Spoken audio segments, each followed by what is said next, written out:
Salam alaikum. Bienvenue à toi dans ce deuxième épisode du podcast Nafs Introsp.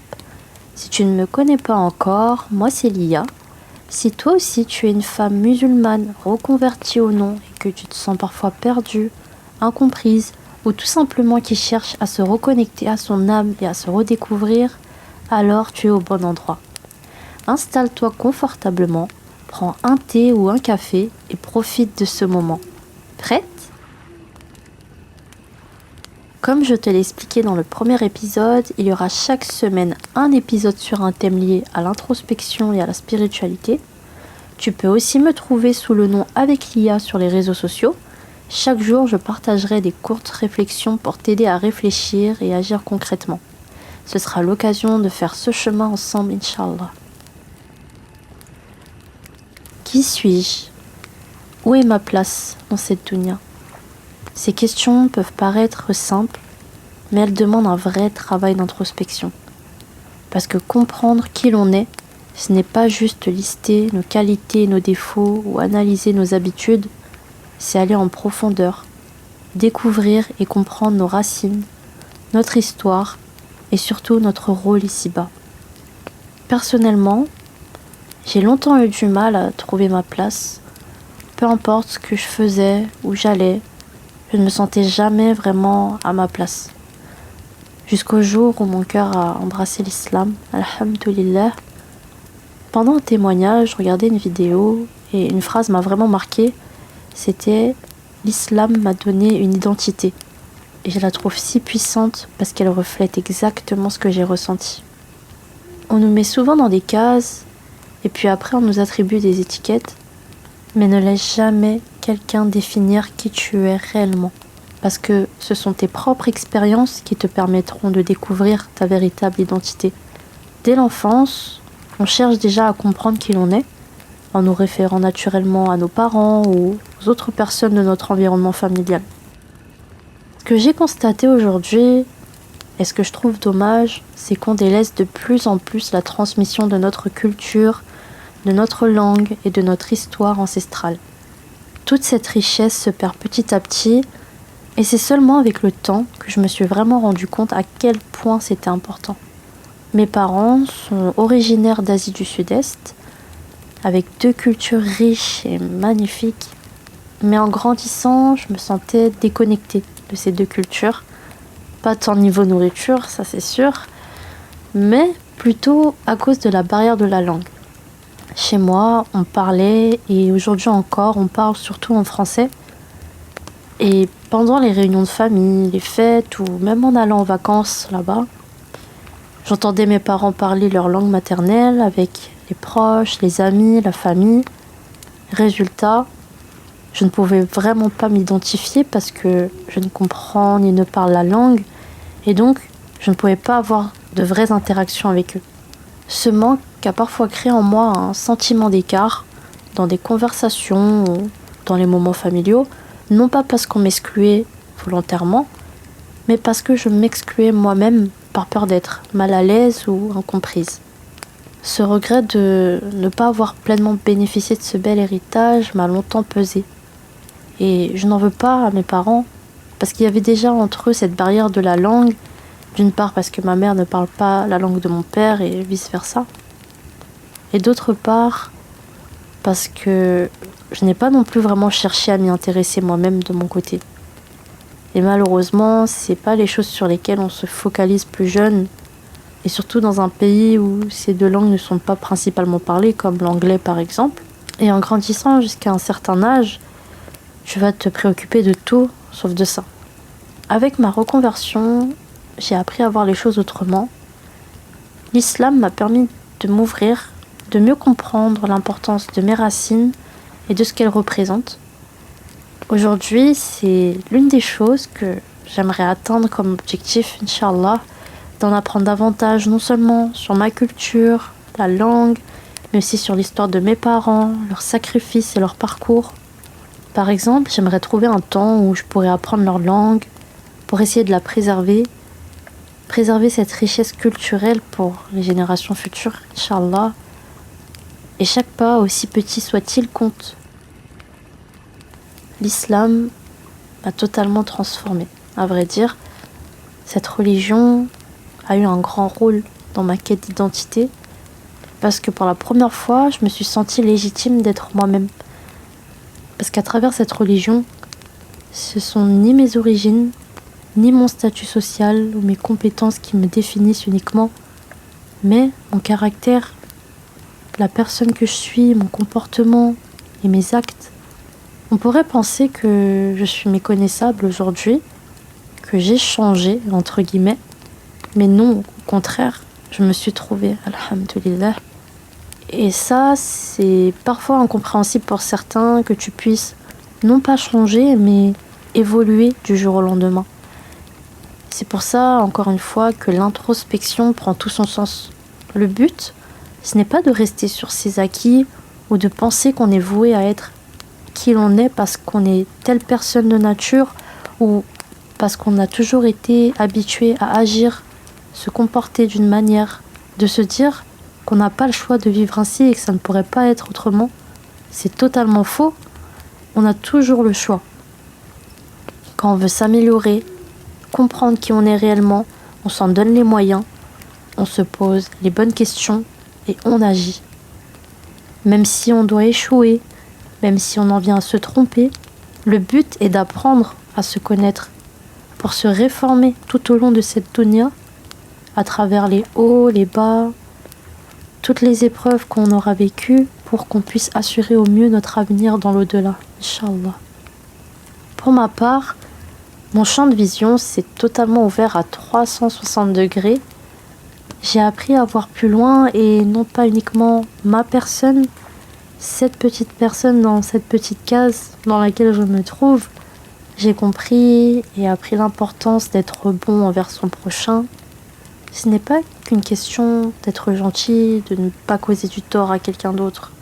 Mais l'islam nous enseigne vraiment la bienveillance, l'entraide. Penser aux autres, c'est aussi réfléchir aux mots qu'on va utiliser, les gestes qu'on va avoir. Ne pas vexer l'autre. Et c'est également en donnant aux autres sincèrement qu'on reçoit le plus. Le prophète sallallahu alayhi wa sallam a dit « L'aumône que l'on fait ne diminue en rien les biens dont on dispose. Allah n'ajoute au serviteur indulgent que considération. Nul ne s'humilie pour Allah sans qu'il ne l'élève. » Rapporté par Muslim. Subhanallah, hormis l'argent, que tu donnes un conseil, que tu aides ou réconfortes un proche, qui que ce soit, et rien qu'un sourire. Est-ce que tu sais qu'un sourire, un simple sourire, c'est une aumône? Tu seras récompensé par Allah pour toutes ces bonnes actions que tu fais. Et plusieurs hadiths nous le confirment. Par exemple, d'après Abu Moussa al-Ash'ari, qu'Allah l'a créé, le prophète sallallahu alayhi wa sallam a dit « Les croyants entre eux sont comme une construction. Ils se soutiennent les uns les autres. » Et il a croisé ses doigts. Rapporté par Al-Bukhari et Muslim. Et encore un autre exemple, d'après Abu Huraira, qu'Allah l'a créé, le prophète sallallahu alayhi wa sallam a dit « Celui qui soulage un croyant d'une peine parmi les peines de la vie d'ici-bas, Allah va le soulager d'une peine parmi les peines de l'au-delà. » Rapporté par Muslim. En ce qui concerne mes traits de personnalité, étant de nature stressée et anxieuse, au départ, j'avais du mal à être résiliente. C'est-à-dire d'accepter une situation, qu'une chose ne se passe pas comme je le voulais, ou de ne pas obtenir ce que je souhaitais. Mais comme Allah le dit dans le verset 216 de la sourate 2 Al-Baqarah, « Or, il se peut que vous ayez de l'aversion pour une chose alors qu'elle vous est un bien, et il se peut que vous aimiez une chose alors qu'elle vous est mauvaise. Allah sait, tandis que vous ne savez pas. » On ne comprend pas toujours pourquoi on vit certaines choses et c'est normal. C'est uniquement avec le temps et en prenant assez de recul que j'ai compris qu'à la fin, tout ce qu'Allah a décrété n'est que pour mon bien. Le fait que je sois de nature stressée, encore une fois, faisait que j'avais très peur de ne pas avoir de quoi subvenir à mes besoins, de manquer, de ne pas avoir assez. Mais on oublie souvent que notre subsistance provient d'Allah et uniquement de lui. C'est le pourvoyeur. Si tu as un travail aujourd'hui qui te permet de subvenir à tes besoins, c'est par sa miséricorde et sa volonté. Ton travail c'est uniquement un moyen d'y parvenir. Et ça aussi, c'est une chose que j'ai appris avec le temps. Est-ce qu'on prend assez le temps de remercier Allah pour tous les bienfaits qu'il nous accorde? D'être en vie, d'avoir un toit, de ne manquer de rien, d'avoir sa famille, ses proches. Tous ces bienfaits qui sont aujourd'hui assez banals pour nous dans notre quotidien peuvent nous être retirés à tout moment. Par conséquent, l'islam m'a encore une fois appris à être reconnaissante et de me contenter lorsque je n'ai pas. L'islam m'a appris la sagesse, l'humilité. Peu importe les richesses que tu possèdes, ton statut social, c'est à Allah que nous appartenons et à lui seul que nous retournons. Et tout ce qu'on aura acquis comme bien, comme richesse, ne sont qu'éphémères.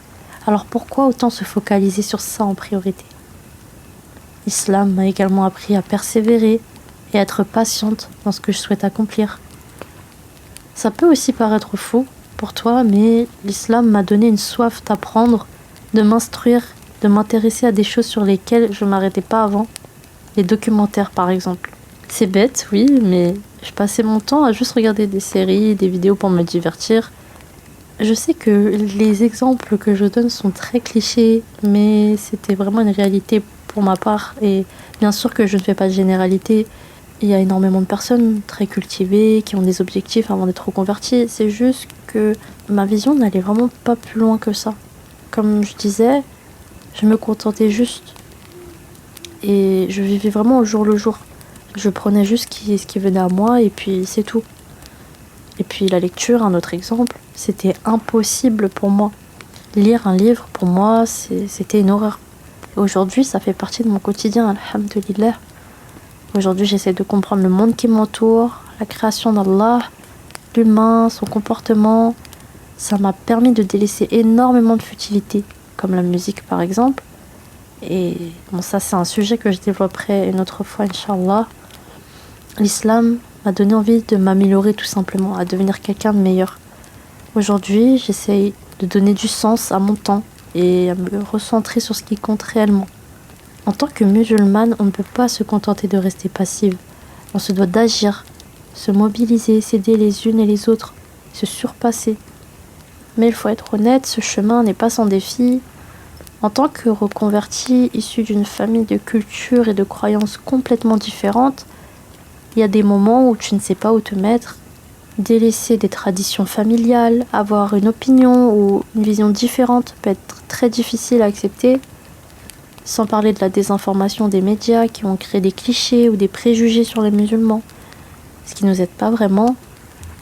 Mais avec le temps, j'ai compris qu'il fallait avant tout rester ferme dans ma foi, tout en continuant à communiquer et être bienveillante envers ma famille, mes proches.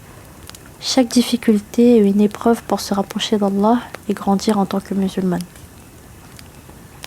L'erreur la plus courante quand on se reconvertit, on veut forcément le bien de notre entourage. On craint pour eux, par conséquent, on peut être maladroite ou trop directe. Parfois, les mots, les actions peuvent être mal interprétés. On veut essayer de donner des arguments pour faire comprendre, on veut donner plein d'informations. Et ce n'est pas toujours la solution, surtout face à quelqu'un qui a encore un voile sur les yeux. Ça ne serait qu'une information qui entrera d'une oreille et qui ressortira de l'autre. Pour que ta famille, tes proches essayent de comprendre ce changement positif en toi, il faut avant tout le montrer à travers ton comportement. Et encore plus envers tes parents. Le respect des parents est primordial dans l'islam. Allah dit dans la sourate 17, versets 23-24, « Et ton Seigneur a décrété, n'adorer que lui, et marquer de la bonté envers les pères et mères, si l'un d'eux ou tous deux doivent atteindre la vieillesse auprès de toi, alors ne leur dis point fi, et ne les brusque pas, mais adresse-leur des paroles affectueuses.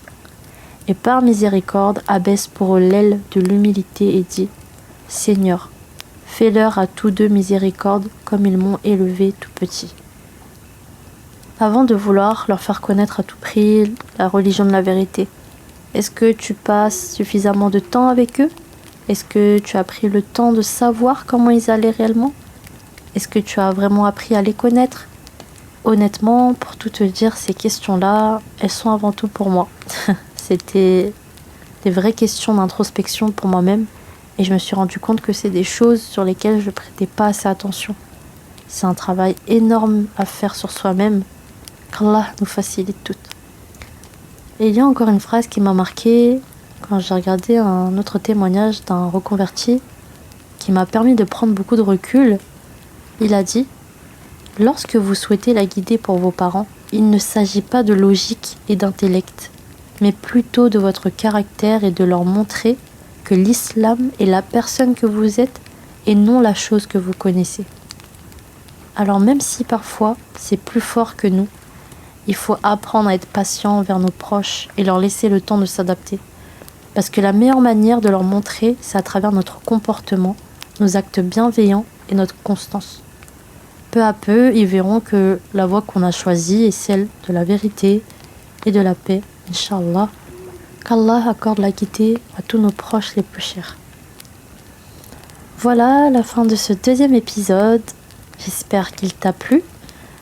Au final, trouver son identité, c'est un voyage qui prend du temps, parfois rempli de défis et de remises en question, mais qui sont nécessaires. Et grâce à l'aide d'Allah, chaque pas que tu fais, aussi minime qu'il puisse être, te rapproche de toi-même et de ton but. N'oublie jamais que ta véritable valeur ne repose ni dans ton passé, ni dans tes origines, mais dans ta sincérité, tes intentions et dans ton lien avec Allah. Alors, continue d'avancer avec foi et persévérance. Cette semaine, le défi que je te propose, c'est de prendre un moment pour réfléchir à tes racines, à ton histoire et à ce que tout cela représente pour toi en tant que musulmane. Qu'est-ce qui dans ta culture ou ton héritage mérite d'être préservé et transmis? Peut-être la langue, une tradition ou simplement des souvenirs que tu voudrais partager à ton entourage. Ce chemin, c'est aussi une manière de renforcer ton identité et de te rapprocher d'Allah. Si cet épisode t'a parlé, n'hésite pas à t'abonner, à le partager avec d'autres sœurs et à me suivre sur les réseaux sociaux pour continuer cette belle aventure ensemble, Inch'Allah. Rappelle-toi, il n'est jamais trop tard pour commencer. Merci à toi d'avoir pris le temps de m'écouter. Je te dis à bientôt, Inch'Allah, pour le prochain épisode de 900 Trosp. Qu'Allah nous guide toutes dans nos efforts et nous accorde la réussite ici-bas et dans l'au-delà. Salam alaikum, bisous.